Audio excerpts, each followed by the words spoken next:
Check 1, 2. Okay. Check, check, check, check, check. Nothing changes, and we're cranked.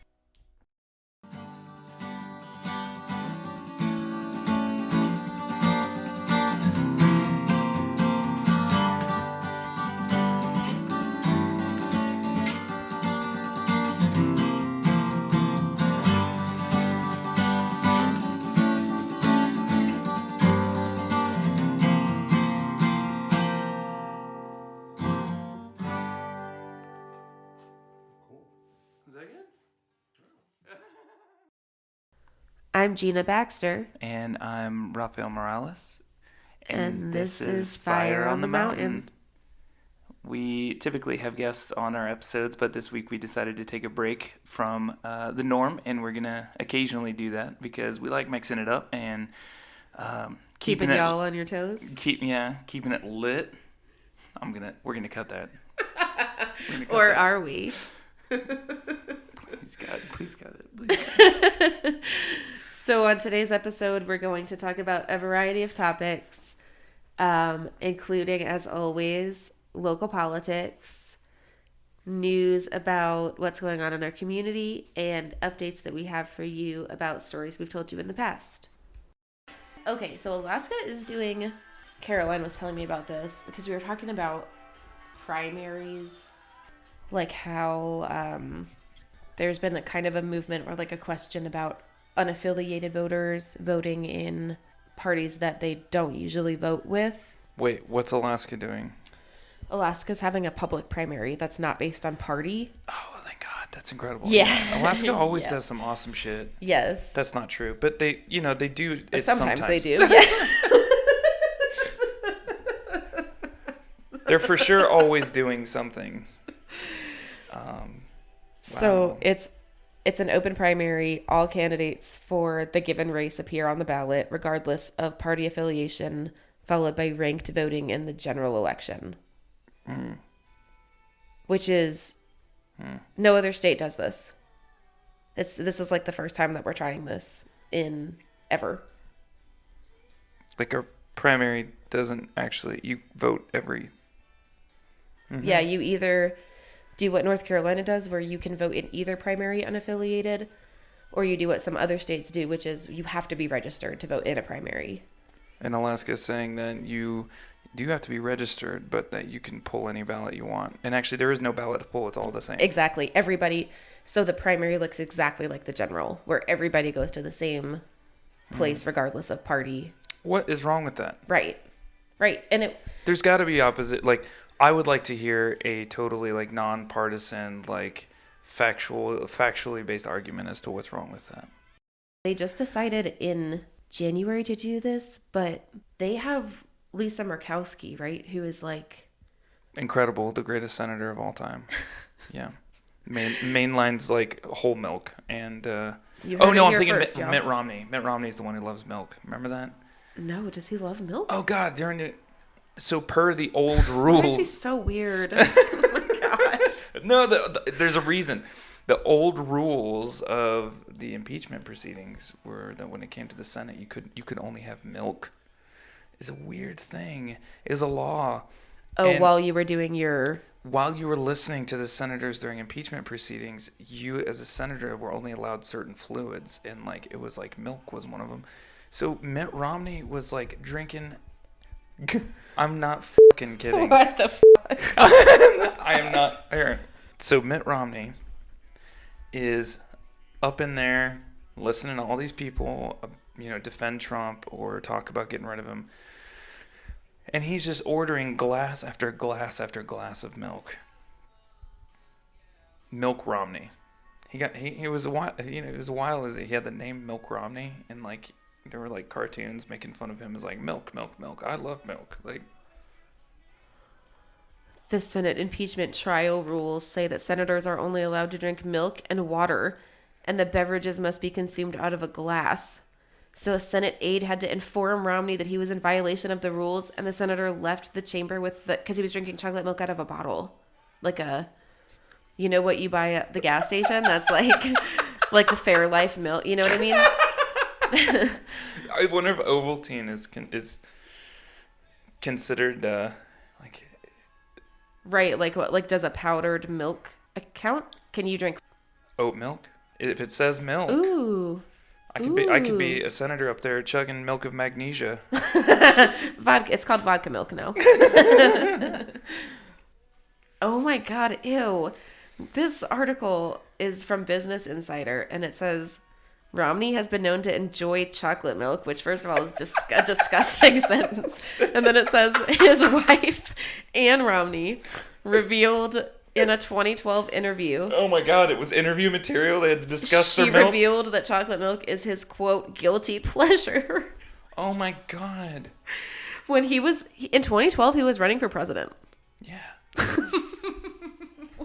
He was photographed sipping chocolate milk on his campaign bus, this article goes on. Wow, I feel kind of bad for whoever wrote this for Business Insider. That's where I was going to go with it. I'm like, can you imagine getting the Mitt Romney piece and like, nope, we're going to run the milk.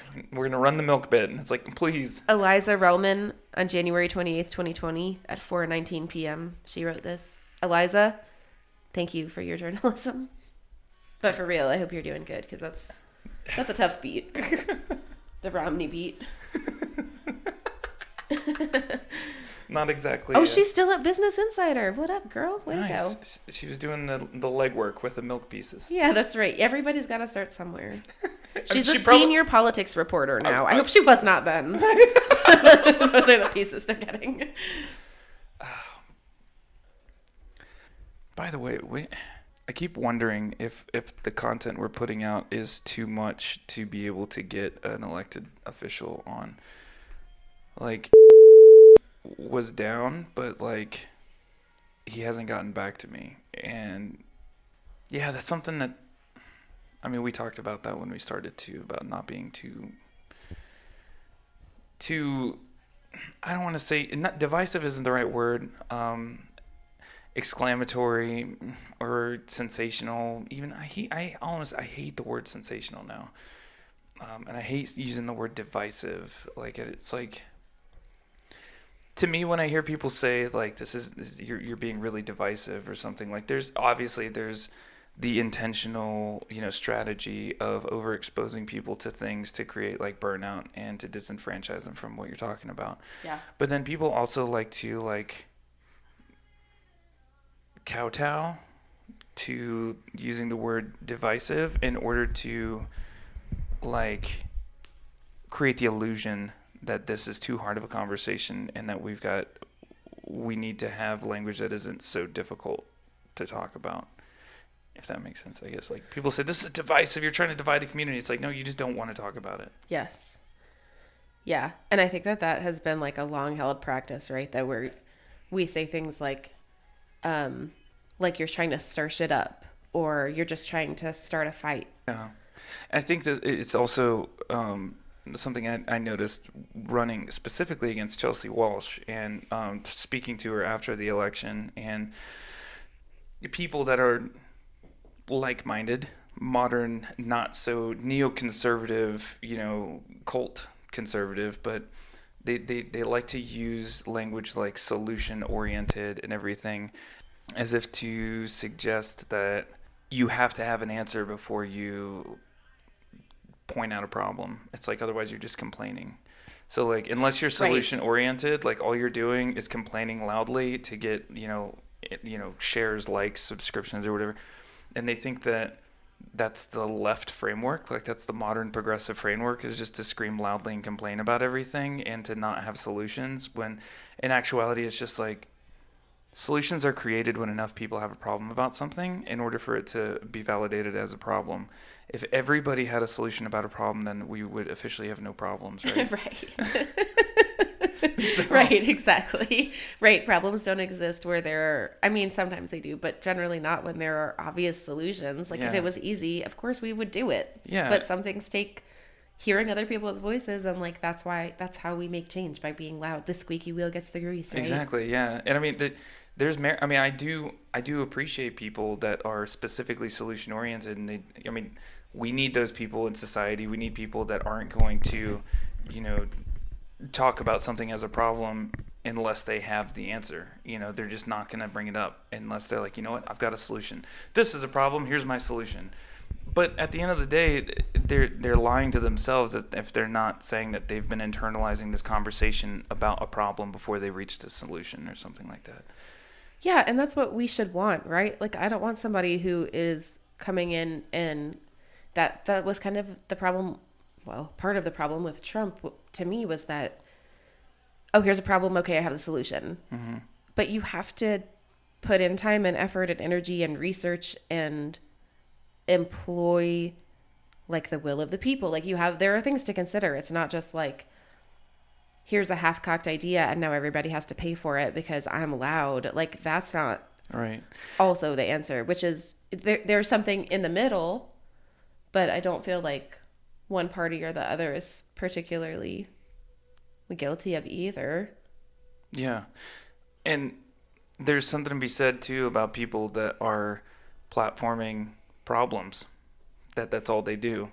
It's like, man, all you do is complain and complain and complain. You're like, you're goddamn right. That's all I do, because somebody's got to sit here and talk about the problems all the time. Otherwise, people are just going to internalize those problems and nobody's going to work towards a solution. Like, that's good work. Professional complainers. It's like that's fine. Like I think that when it comes to, like, we were talking about workplace, like autonomy and like organizing and power in the workforce and everything, and or workplace, and like that all starts with identifying issues. And then you don't just identify them. Like, sometimes identifying isn't enough in and of itself. You have to make it so normal to be a part of a conversation all the time. Like, what's one thing, like take housing, for example. At the beginning of the housing crisis in Western North Carolina, there might have been a handful of renters who were just complaining because their rent went up. And it's just like, well, you just don't have a good job.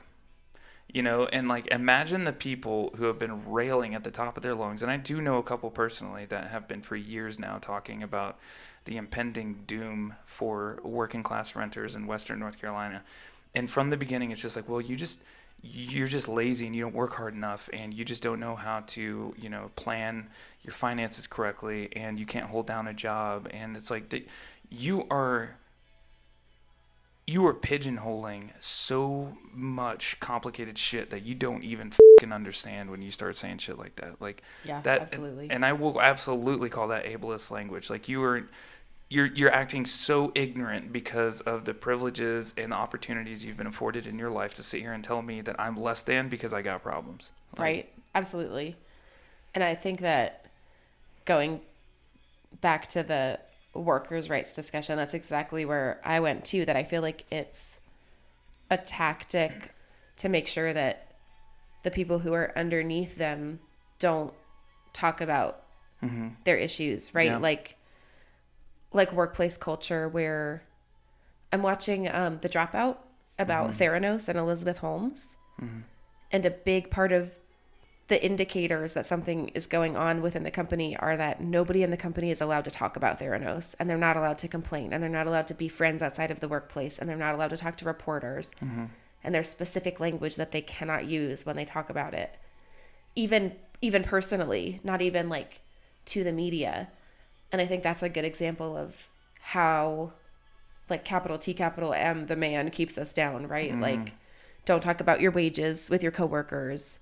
Don't talk about your workplace problems. Shut up and be grateful. Right, yeah. We're not going to do it anymore. I mean, there's it only benefits the people at the top. It doesn't benefit anybody at the bottom. Yeah, and don't kid yourself. Like, they would say, like, that's the language I hear all the time, is like, make no mistake. Don't kid yourself. Make no mistake. It's like the insinuation that, like, it's gaslighting. Don't forget this detail that I know that you don't. But at the end of the day, like, and there's another one at the end of the day. It's evolved, like the union busting and the tactics of stifling workforce consciousness. Stifling that has evolved to where beforehand we just made it a rule where you couldn't talk about it. Like, if you work at Lowe's and you talk about unionizing, you're gonna get called into the office and somebody's gonna say, like, this is not appropriate conversation or whatever.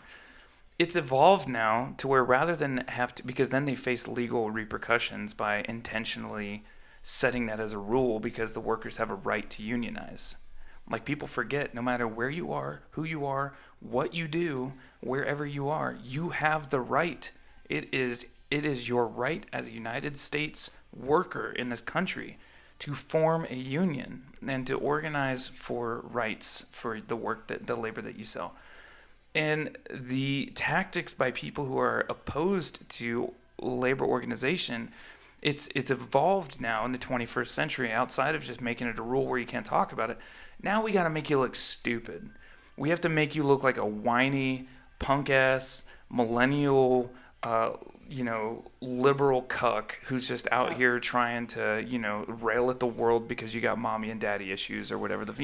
There's no pull yourself up by the bootstraps mentality if, like, you're complaining about, whatever working condition or you're complaining about working 40 hours a week. Give me a break. When I was your age, I had to work 80. It's like, well, you give me a break. Like, yeah, yeah, exactly. That, like, the propaganda machine has kind of filtered itself into this generation of workers who feel like it's not going to get better for them, so everybody else. Mm-hmm. Yeah.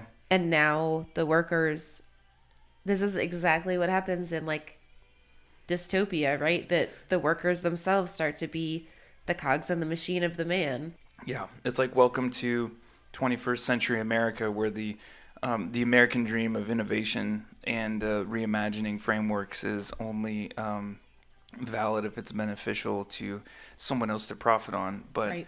Innovating or reimagining the idea of selling labor or of organizing labor, which in and of itself makes total sense if you're a capitalist, like talk about diversifying revenue streams and appreciating the diversification of a market, and having united labor force is ultimately going to create more solutions in the long term for your business. Like, even you see these stories about what was that place? There's like a place like a pizzeria up north somewhere, and like for one day they did this thing where it's like, today nobody gets paid hourly, everybody's just going to get a portion of the sales, like everybody's going to be part owner of this, like, and they framed it like it was some sort of like, congratulations for all the hard work you did this month. Oh. This month we're going to reward you by giving everybody an equal share of the profit. Isn't that a hard, like... Oh, that is some salt in the wound shit. Like... Wow. And they all... I thought you were going to say they experimented with it for a day and it went really well, and now they do that all the time. Yeah, no. For one day... They just know that it's better and they choose not to do it all the time. Yeah, and the equivalent ended up being like $72 an hour that all the people that worked that day made, just in, like, profit sharing. Jeff was telling me the other day he was at Pops. Jeff Marler is notorious for the unpredictable lunch break. Mm. Like, you'll just see him at, like, one day he'll be at the Flower Rock Woodroom. Then he'll be at Moe's, and then he'll be at Pops, and then he'll be at, like, fucking Denny's or something. Like, you don't know where he's going to... And then he'll just be like, yeah, I think I'll go to Hannah's today. And he's like... Yeah, then go to Umi, get some sushi or something. It's like, you don't know. He doesn't have a thing. And then and then lunchtime, you'll just pass him at the checkout counter at Ingles, and he's got like a sub sandwich or something. And you're like, how do you determine? There's so many options, and he just does what he wants. And does whatever calls. And he was at Pops, and he had an experience where the server, whenever he was there, he was like, she was, wrecked, like definitely like slipping into like something was hitting, like while she was coming up while she was working, so like something was starting to hit, and she just like spaced out while she was talking to him. And it was really bad. And tell me where she is, I'm gonna go get her. The manager came up and like was very apologetic and everything, and Jeff was like, oh, I just it's whatever, I forget what he said, but he wasn't saying like her for being on drugs. He was just kind of like maybe she needs to take a break, for a minute. To call, yeah, something's not right. Let her sit down. Yeah. And they were like, she's going home for the day. She's got to sober up. And they said that to him. And of course he just joked about it. He was like, yeah, you think? He's like, yeah. But in my mind, I'm just, man, like, you don't, as a manager, you're just straight up telling people like, I got to home sober up. Yeah, she's not a joke. Yeah. Yeah. you know. That goes to the whole thing about, that other side of thinking where, y'all are doing drugs and saying you're the victim, and really you just don't know the value of hard work, and you're just abusing yourself, and you're taking advantage of these wonderful opportunities. And this is like, you view them as opportunities, first off. You can't think the whole world thinks like you. You don't know this person's life. You don't know what they're going through. And just because you consider this working at Pop's Diner an opportunity to get their shit together, to them it could be like, what has happened to my life? Yeah. You imagine yourself doing it. Like, it is empathy is as simple as literally what we did in kindergarten, of like exercises about how it would feel for you. But people don't believe it could happen to them. Right. Like, or people, maybe it's not that they don't believe it. It's that they don't want to imagine it because they know it would fucking suck and they don't want to deal with that. Well, because they were taught better, and they come from generations of people that know better than to deal with that nasty trash lifestyle that you're living. Right. Yeah. It was very, don't you look over there. Right. Yeah. You don't want to grow up to look like that person or act that way or whatever. Yeah. Yes. And it's funny that the documentary that Jeff was in about Corbin, Kentucky, they're talking about, talking about like CWTW on that one. Jeff on tonight. Next time that we have a pinch for a guest, let's talk to Jeff about growing up a coal miner's kid and union work and why that shit matters to him. His great grandpa, actually no, not his great. His grandfather was alive when Abraham Lincoln was alive. His family has had children in their 60s. His brother is like... Damn. I think his brother might have passed away. I could be misspeaking, but he's like in his 70s, his brother. And his sister has passed. What's Jeff, 35? Yeah. we got to keep that. Love you, bud. Jeff, he's 35, right? But yeah. He's been 35 since I've been 17, and I'm 32 now, so y'all do the math. Yes. Speak of the devil. Oh, Jeff, you better answer that shit. Oh my God, I'm going to put him on speaker. Hey, Jeff. Hey, Jeff, what's up? We were just talking about you. Hello to both of you then. Hi. You're live on the podcast right now, just so you know. Live on the podcast. Okay. All right. But we're recording, and you called while we were talking about you. Talking about who? You? Oh, shit. It's all lies.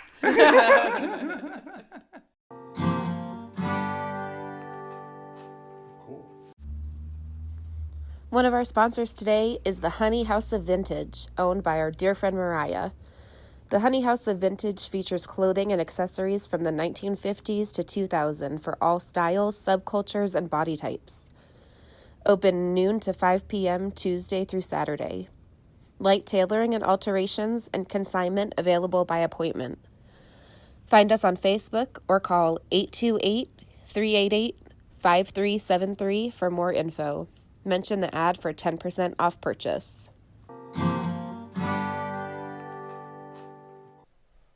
So a draft proposal coming before the State Board of Education next week would transition all North Carolina teachers to a system of, quote, merit pay as soon as 2023. The proposal represents the culmination of the work of the Professional Educator Preparation and Standards Commission, which was directed by state legislatures to make recommendations on licensure reform. The proposed change would make North Carolina the first state in the country to stop paying teachers on an experience-based scale that, at least in theory, rewards long-term commitment to a career in education and recognizes the importance of veteran educators, if adequately funded by the state, but that's a topic for another conversation. Instead, compensation would be based largely on teacher effectiveness as determined by a computer algorithm developed by the SAS Corporation, which analyzes standardized test scores. Teachers who do not have, and that computer algorithm is called EVAAS, so teachers who don't have EVAAS scores would receive salaries based on principal observations by colleagues, and even student surveys. So the plan is obviously problematic in a number of ways. It would increase teaching to the test by offering a handful of larger salaries to educators whose students do well on tests. There's also no insurance against favoritism as it's written right now, right? Like merit-based pay is super dangerous in small communities too, because Right. if there's not a universal metric that some overarching agency is responsible for and accountable to and liable for, of course it's going to get abused. Well, another thing too is like magnetizing standardized testing. Like we all know that is teaching to the test as it is that is an awful framework. And I'm not a teacher. I am not a cat. But that's awful. It's awful. That's not an education. It's just learning how to pass a test. And we can talk for days about a lot of the issues that people feel with standardized testing. And this does nothing. This does nothing in the way of alleviating the concerns that a lot of people have with our public education system. In fact, it codifies the resolve of people that want to sort of like continue the culture of standardized testing and meritocratic education. Like, competition over a limited number of large salaries would lead to teachers working in silos rather than collaborating and sharing best practices as cohesive teams. And absolutely. And that already happens in charter schools, that this system already exists in some places, and there's already research that proves that it's leads to competition instead of cooperation, which does not work in a school. You share students. You're a community of educators. Yeah. And this conversation is why I'm especially excited to have Mary Ellen Custon on, because there's a lot of... Do you think she would? She would, yeah, for sure, yeah. So teachers of subjects with no standardized testing are now raising concerns that observations and student surveys are obviously highly subjective, right? And basing salaries on them would be at the minimum unfair. Yeah. So Dr. Tom Tomberlin. Why? Why? I know. It's always. Can I tell you that my elementary school principal's name was Dr. Tom Thomas? Okay. My elementary school principal's name was Mr. Learn, but I also that's a true story. But I also went to school with a girl named Brittany Britton, and she was pretty mean. So if you're listening, I don't care. You may remember at Flat Rock Middle School, there was a teacher who taught math there, and his last name was Mathis. Oh, man, Mathis. What other job could he possibly have had? So anyways, Dr. Tom Tomberlin, who serves as the North Carolina Department of Public Instruction's Director of Educator Recruitment and Support, has justified moving away from an experience-based pay scale by claiming that teacher effectiveness plateaus after the first few years in the classroom. And they think that this will incentivize growth and not lead to people just saying F it and leaving. They're crazy. Right? But Yeah, because you think people are going to be desperate to make 28 a year instead of 27? No. This is why we talk about unionizing in teaching, because this is bullshit. Mm-hmm. Anybody who teaches would tell you that that's bullshit. And both, it doesn't make the way that it's been okay either. Neither of those are okay. I don't understand why this is even happening. It makes me, when I see things like this, when I see priorities like this, when I see people align themselves with things like this, I innately just think ulterior motive. I'm just like, something else is going on. They spent all this time, all this research, energy, material, and funding to create this narrative in order to, produce results for some other agenda or something like that. Because fundamentally, this is ignorant. Like, this does not make sense. And veteran teachers often work as mentors, right? They run athletic departments. They coach sports. Yes, for no more pay. For nothing else. Right. their professional development coordinators for their peers. Like it goes on and on. And I mean, if they go to a track meet and they get their kids food on the way back, everybody's paying for their food out of pocket. right, and Like there's nothing. there's no Yeah. metric to measure the value of an educator that actually gives a shit about you being a better person and like helping you grow outside of your home life. In the school, around your peers, and, navigating awful, cringy shit. Like, these people make sacrifices every single day in ways we can't even understand. I mean, even the length of the workday, that's a 7:30 to 4:30 job plus going home and prepping for the next day. So you're constantly working And if you're in athletics, sometimes that day starts at 4:30, 5 o'clock. and goes until 10. Right. And then you have to lesson plan still. Yeah. I mean, teachers don't just, or shouldn't, I mean, some do, but ideally they don't just stroll into the classroom and say, like, let's see what happens today.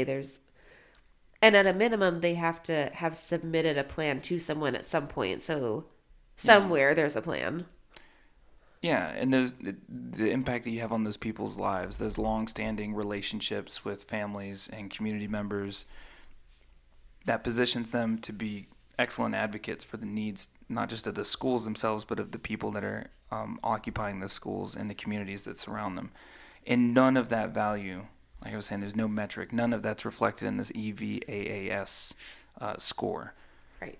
And so Brenda Berg, who is CEO of pro-business education reform organization BEST NC, has been a vocal proponent of scrapping the experience-based pay scale. Berg, who serves on the compensation committee that helped develop the plan, said this week that it's clear our current system isn't working and it's time to be, quote, bold about change, even if it's, quote, scary. So the system isn't working. We need to be crazy about what to do about it. So this quote is from Justin Parmenter, who's a North Carolina teacher. And he says, "It isn't because the licensure process is too cumbersome. It isn't because veteran teachers are ineffective and making too much money. It isn't because our teachers lack accountability. The reason that North Carolina's schools are suffering from a lack of qualified educators is because for the last 12 years, our legislature's policies have made it deeply unappealing to be a teacher in this state." Mic drop, Justin. That's exactly it. It is not the fault of the teachers. People who go into education, I promise you, do not do it for the money. Yeah. There's no glamour. There's no money. You don't have time for anything else.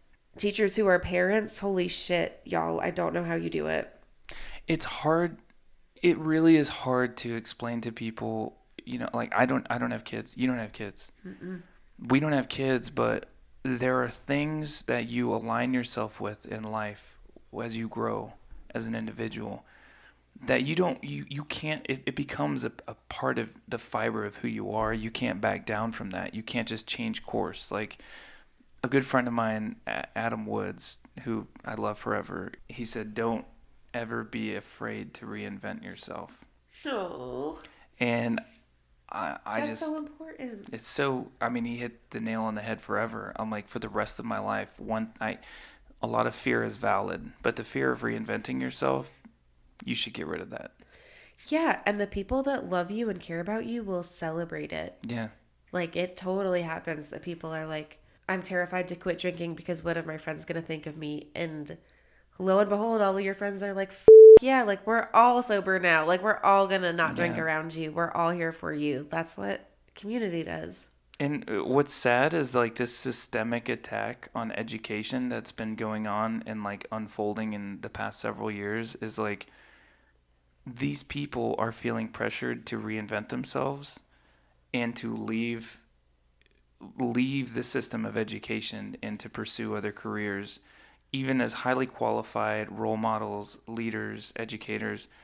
They are embracing that truth, to not be afraid to reinvent themselves, because the system is not designed for them to succeed. The system is designed for them to fail. And in order to prop up, a wrong disgusting way to warp children's minds in order to benefit a system that does not celebrate them as individuals and collectively collaborating and contributing to society. Yeah. And it actively makes them feel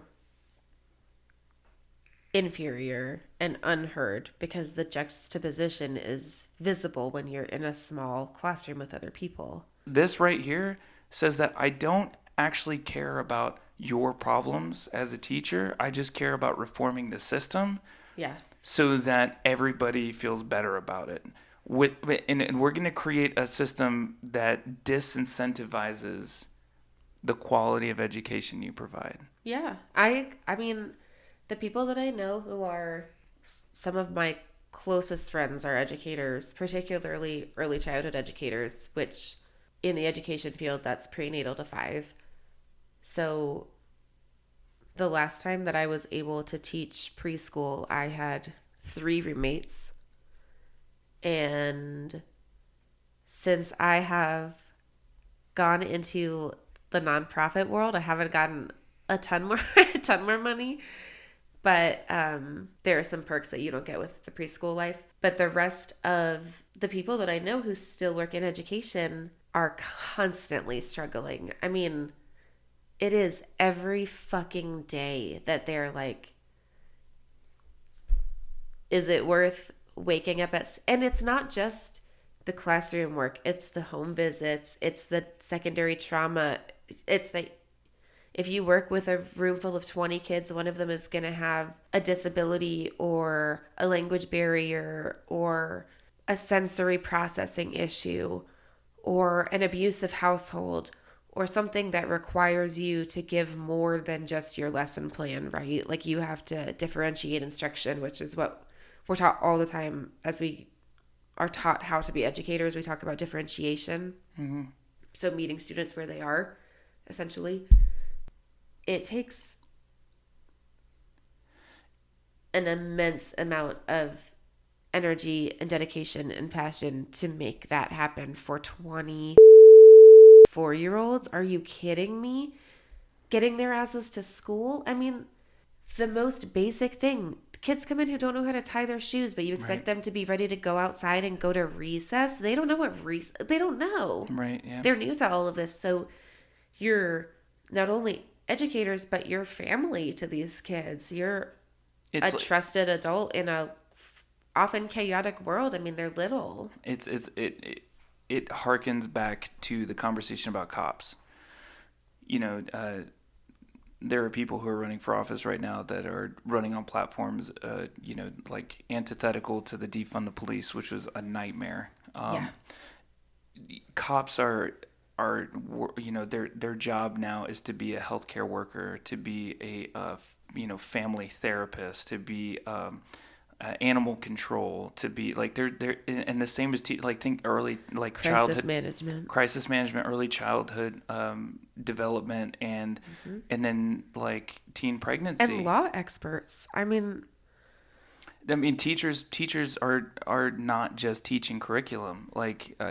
Think teenage pregnancy and everything, and like you talk about toxic home life and everything. I can't imagine the confidence in the relationship that these mentors have with developing young human beings who honestly they're beautiful and compassionate and empathetic human beings who are navigating the most difficult time of their life.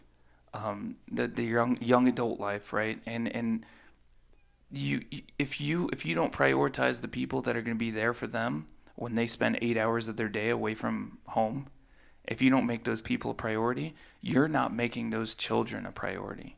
You're damning them to the struggle. You're damning them to not being able to develop in this society because they don't have someone to lean into. So anyways, this is obviously super messed up. And North Carolina, God. Yeah, you can say that again. Do you know what ACEs is? ACEs, no. The ACEs study. Mm-mm. It's short for Adverse Childhood Experiences. And you learn about it in education a lot because talking about like the different roles that educators play, right? A lot of times they're in the role of the person who receives like capital D disclosures, like assault or abuse or harassment, stalking, any of the crimes that are perpetrated against children that often go unreported because children don't understand how the system works and they don't feel like they have advocates. As teachers are put in that role, we start to learn more about childhood traumas and how they manifest in adults. Mm-hmm. So there is this massive longitudinal study that ACEs is based on, and metrics that we don't account for when we do it's still considered like advocacy for some reason, even though it's science. But it doesn't get used in that way. Right, yeah. So your score, this is so funny that like we're buddies, because yours is 6 out of 10, which is, mine is like right around there. And then the way that it's scored also makes me laugh, because the scoring sheet says you get 1 point for each type of trauma, which makes me feel like it's like a cool game that you can play. If you guys gather all your trauma in the box, you can get more points. So the way that the longitudinal study works is that for you and I, who both have an ACEs score of 4 or more, there are physical symptoms that come along with that. It's linked to chronic pulmonary lung disease. It increases 390%. Hepatitis, depression at 460%, suicide at over 1,000%. So the outcomes of early childhood stuff, like the things that happen before we're 18, have a researched and reviewed impact on outcomes. So just wanted to point that out, that education's that important, that having somebody in your life is that important. On that note, I wanted to touch on the city council meeting that happened here in Hendersonville earlier this week, in which Mayor Barbara Volk declared April Child Abuse Prevention Month and the week of April 2nd, Week of the Young Child. This has been part of a push by NACCE, who are the National Association for the Education of Young Children and are the largest accredited early education association nationally. This came from a push and some awareness created by Smart Start, the North Carolina Partnership for Children, and was supported by many community early education agencies. So we were thrilled about that, and I got to be there to receive that proclamation along with one of my colleagues. So we are very grateful to Mayor Volk for considering the challenges and impacts of child abuse within our community. And as we saw earlier, as we went through the ACEs study, those impacts are very real and very powerful. And I just want to give a personal shout of appreciation to the city for taking the time and effort to acknowledge this area where we need major change and growth. And I think that's about all the time we have for today. So thank you so much for listening and for sticking with us through today's episode. If you'd like to support the pod, you can find us at patreon.com/fireonthemountain, or you can find us on Instagram at firemountainpod, or you're welcome to email us at fireonthemtmpod@gmail.com. Thank you all so much. Cool. Oh, this song makes me think of that scene in Step Brothers where they're all in the car. Oh, yeah. And she's like, I can sing high. yes. It's flat. It's flat. Like Flat. Flat. You're flat. You're flat. She's like deadpan, like, Now and then when we see our face. So funny. It's like so dramatically monotone.